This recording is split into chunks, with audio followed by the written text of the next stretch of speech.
Mike Tyson had a great phrase. He said, discipline is doing what you hate to do, but doing it like you love it.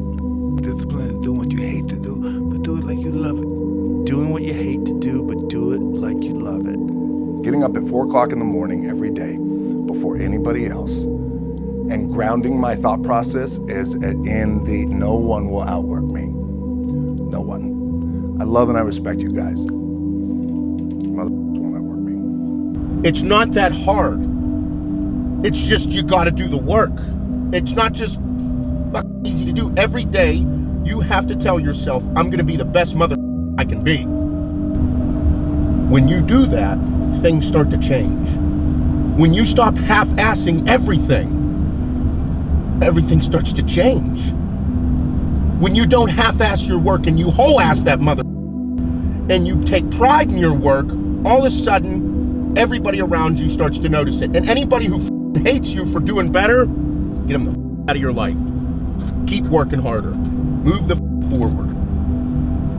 Because then you feel the self-worth. You got something. I think it's the self-confidence. If you believe in what you do and keep doing it. I mean, when I was young, I had a lot of people telling me you have to adjust to the other ones. You have to be like the other ones. I was listening, but I wasn't always following. Listening, but I did my own thing. I kept doing my own thing, and I believed in myself. I think that is the goal target. If they can do it, I can do it. And that's the mentality. If somebody else can do it, you can do it. And I said to myself, I will do it, and I will do it better. The biggest risk to your future isn't your competition. It's the distractions you insist on keeping in your life, rather than doing the things you know you should be doing but aren't. People delay doing things they don't like for longer than it takes to do them. There have been so many times in my life where I knew I needed to do something, and then I filled all this extra time not doing that thing. And then the moment I did it, I was like, wow, that took way less time than I thought it was going to take. And not only that, it took way less time than it took me to delay to actually get to this point. And if I had only started with just doing what I was supposed to do, I could have done 4 or 5 other things that I was also supposed to do by this exact same point. And so thinking about it from that perspective, I've tried to eliminate as much time between I think I should do this thing and beginning doing it. And I think you get this positive reinforcement cycle that occurs every time you start. I call it pulling the thread. It's like, I just need to start pulling the thread. And then all of a sudden what feels really unknown becomes very tangible. And you're like, oh, I understand the 6 problems I have to solve to do this big thing. But now I know the problems, and then it feels like you can wrap your arms around it, and then you can start taking it one bite at a time. I'm not dropping my suit when you're going public in 2 days. James, you've read all about Essington Oil. The odds were stacked against me. I won anyway. Because I win. You won because Edward Darby came forward. You got lucky. Guys like you always think other people get lucky. I don't get lucky. I make my own luck. Let me show you this. We all live inside a bubble, right? This is our world. We go to church here, we work over here, we go get our coffee over here, we go to this park over here, we usually go over here to, hang out with friends. This is our favorite club. This is our world. This is our favorite spot on the beach. We all live in this bubble. What you gotta do to get the life that God wants you to have, you gotta put more air in your bubble. You got to blow your bubble up. Expand yourself. Take yourself out your comfort zone. Do not live in your bubble. Put some more air in your bubble. If you stay in your comfort zone, that's where you will fail.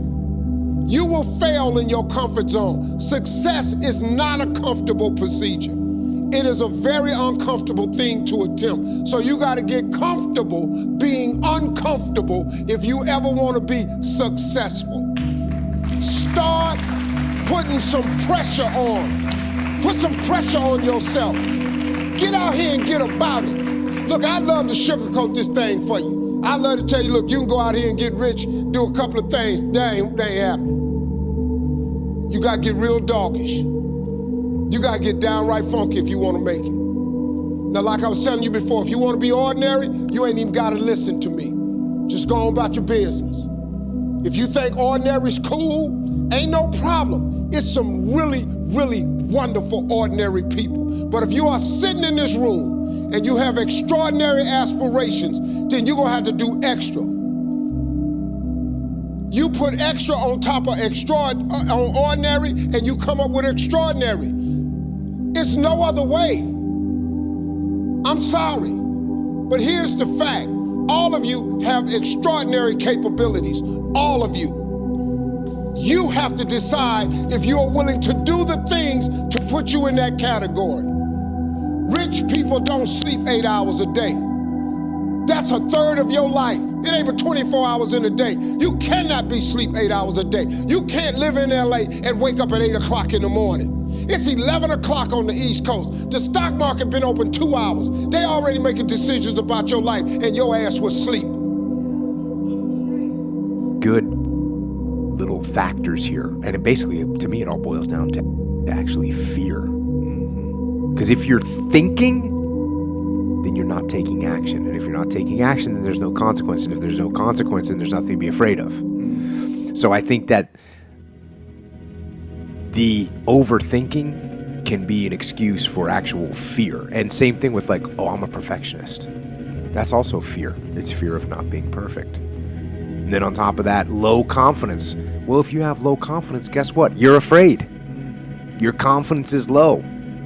You're not sure of yourself, so you sit around and think about doing it instead of actually doing it. And then anxiety? Well, yeah, anxiety actually is fear. You're afraid to do something. And then IQ, now that might be, I guess, maybe someone has a high IQ and therefore they're thinking a lot, and maybe that's not fear. But let me ask you a question. If you're so smart, then why aren't you taking action and making something happen? So you get a big IQ, that's no excuse to sit around and overthink things. Especially because if you're so smart, why can't you come up with a quick solution? Why can't you realize that overthinking is actually causing the problem harm? It's not moving the problem forward. So quit thinking so much and take action. Yeah, I like it, man. What I like about it is I'm doing something I don't want to do. Every time I start doing things I don't want to do, I grow. Yes. You That's a lesson that people need to hear and learn. It's so important because everybody just wants to be comfortable. Everybody wants to sit on the couch. I don't want to go outside, it's cold. I don't want to do this, it's hot.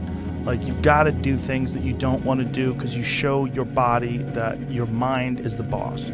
Your mind is telling your body what to do, and then you have control.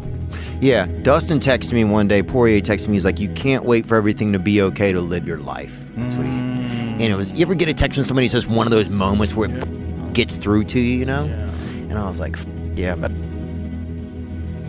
that you can't just wait for things to get perfect. You just go out and do stuff. I always tell people that about working out, like, your motivation. Fuck your motivation. You need discipline. Because motivation's not there every day. I'm missing motivation most days. Wow, Some really? days, yeah, sometimes I got motivation. Sometimes I'm like, yeah, today I felt good. I can't wait to get to the gym. But a lot of days, like, gotta get to the gym. And then once I get going, then I feel great. Yeah. And I feel great when it's over. But it's that beginning part that's hard because your body wants to stay comfortable. Your body will trick you. Like, man, today you should take the day off, Theo. You don't feel good. Theo, what did you get, like 6 hours sleep last night? That's not enough. But where do you go to? You wake up on a morning, it's cold, it's wet, it's dark, you've got no cartilage in your knee, you've got shorts, whatever it is that's the issue today. Keep talking. You've got these problems, right? I need you to keep talking about what you were just saying. It's warm on the couch. Your missus says stay in bed. It's comfy, it's cozy. You've got work later on. You had an argument last night. You're slightly hungover. Because I know every mother ain't going to do what I'm going to do. So this is how you level up. That's how you level up. I know there's a whole bunch of people with that right there. That fires me up. That makes me happy what you just said. That brings joy to my life right there. Why? Because I know there's so many people that have the ability and just refuse to get off that couch. Refuse to study a few more hours. Refuse to go deeper, to go further. And that's where I gain the advantage. It's so easy to be great nowadays, my friend, because most people are weak. Most people don't want to go to that extra mile. Most people don't want to find that extra because it sucks. It's miserable. It's lonely. You talk about that you were kind of, lonely by yourself. I was the same way. And that used to hurt me growing up. Now I thrive in that shit. That's the only place to be. Confidence grows through work ethic, through seeing what's happening around you, and that's it. I put the work in, and it's paying off, and I truly believe that my work is the correct work. What I'm doing is correct. I don't look at other. I celebrate my surroundings. I believe in my team. I always did. I don't see another successful team and run to that and be like, this is where I need to be for the best sparring. Right. I never felt like that. I believed in my surroundings from day one, and then it just grew and my confidence grew.